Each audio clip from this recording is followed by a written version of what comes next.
In today's episode, I'm going to tell you a story about when I went to the bank and I was actually talking to the bank manager. I was talking to him and he was asking me about this podcast, not this episode, but what is the podcast about? I was just telling him that I want to help people be prepared for whatever, right? Just be prepared because it's easier if you're prepared if you know you have the difficult conversation. So let me ask you a question. What happens? Who takes care of your? I said, who's going to take care of your kids if you don't go home? He said, my wife. I said, what if you and your wife don't go home? He said, I never thought of that. I said, exactly. What I was telling him is a lot of times people just think that like when they die, one of them is gonna die. Couples think either I'm gonna go or he's gonna go, either she's gonna go on whatever, right? But that's not the case. Sometimes you can die together on vacation. So then what happens to your children? And the question is, do you really have a plan? So you may have left your children with their grandparents, aunties, uncles, godparents, or even the neighbors, because you're just going away for the weekend.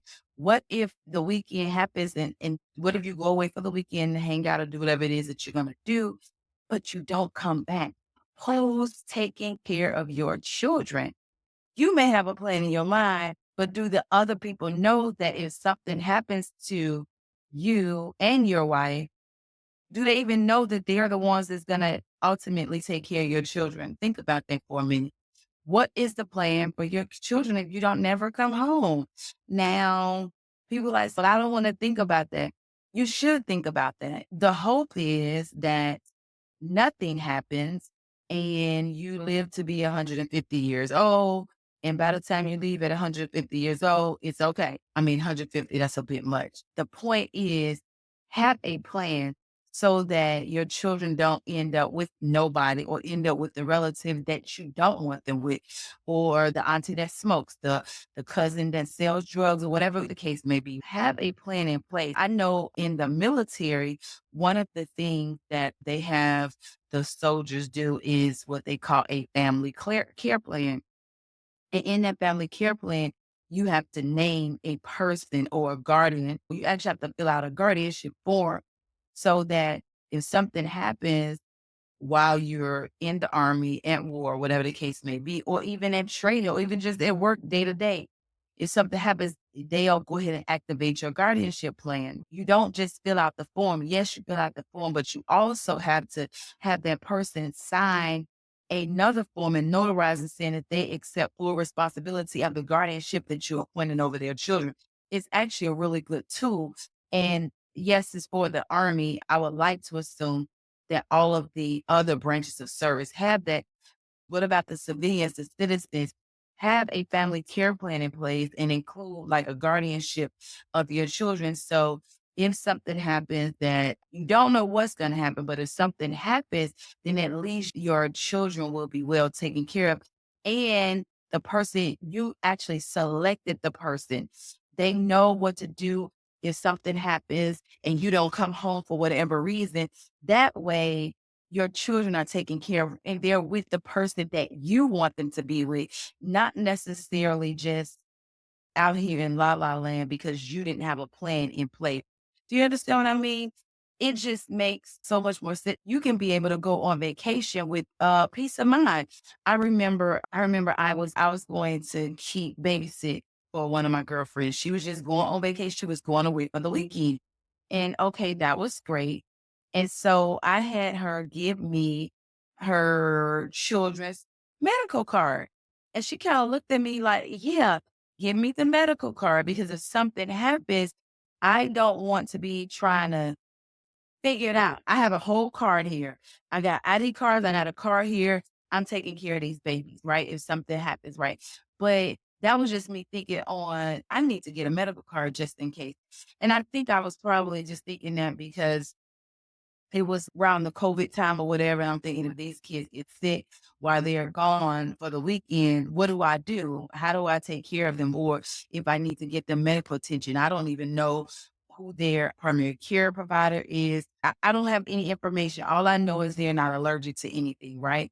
And so when you are in a space where you are making a family care plan, and I shouldn't do air quotes because I should say for real, a family care plan, period. Remove the air quotes family care plan where you put all the documents together for someone to be able to take care of your children if you're unable to, or whatever that looks like. And I want to say inside the family care plan, I know for the military, they had a blank allotment form. When I say blank, it was filled in and it had an amount. I don't think it was dated because if something happens, then they'll go ahead and execute the allotment. And I can't really remember because it's been so long since I personally had a family care plan for my son. Inside of it, it had a medical power of attorney, it had a special power of attorney. It had all of their copies of their shop records, like things in there so that if something happens to you, then whoever you left as the guardian is able to truly take care of your child. Another ideal with taking care of or planning a family care plan is making sure that the person you name, the likelihood of you all being together is slim. Sometimes you all may go to an event together or a party or something together. It's slim. And then you also want to make sure, like I've mentioned in other videos, and I will probably mention in more future videos, make sure the person is capable, able, and truly willing to take care of your children. And you don't like, you really don't have to worry about it. Like they don't get frazzled under pressure. They don't get stressed out, anything like that. They're able to truly take care of your children. If, if they need to take care of your children. I mean, I just want to make sure that you understand where I'm coming from. And if you don't, you can put in the comment and say, do another video to explain or just ask a specific question so that I can answer it. But definitely you want to prepare some type of family care plan for your children and include your spouse too. If you are a caregiver for somebody, you need to have a family care plan in place because if something happens to you, then what? Then what? You just assume that you're always going to be there to take care of that person because you have some adults that have, and I'm not sure of the medical terminology, and I definitely don't want to offend or upset anyone. If you are a caregiver for someone that needs medical attention or have to be monitored 24 hours a day and you have to give care to, you need to have some type of family care plan in place for them. Because yes, you are the primary caregiver, but what happens if you cannot do that? Who's going to take care of that person? That's things that we don't even think about, but it's something that we should think about and prepare for so that if the time comes, and the hoax is, the prayer is that you won't need it, period. It's better to have it and don't need it than to need it and don't have it. Like that's real life. And you're going to hear that phrase a lot here in this podcast. You're going to hear that phrase a lot in this podcast because it is real business. Let's play it for so that when it happens or if it happens to you, it doesn't have to be so detrimental.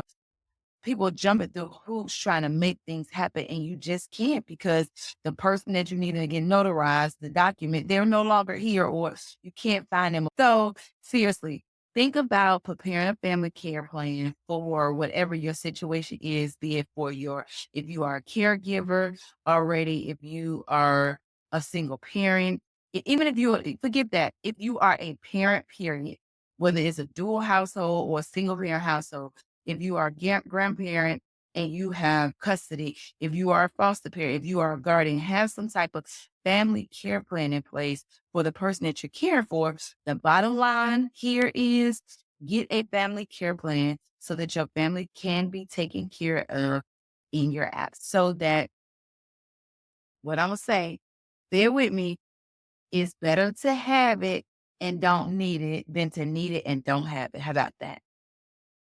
Okay. So that's going to be it for our episode today. Thank you for connecting with us on today's podcast. We're dedicated to helping families navigate life's most challenging moments, providing peace of mind for themselves and their loved ones. Until next time, hug yourself, love like you've never been hurt before, and straighten your crown. Peace.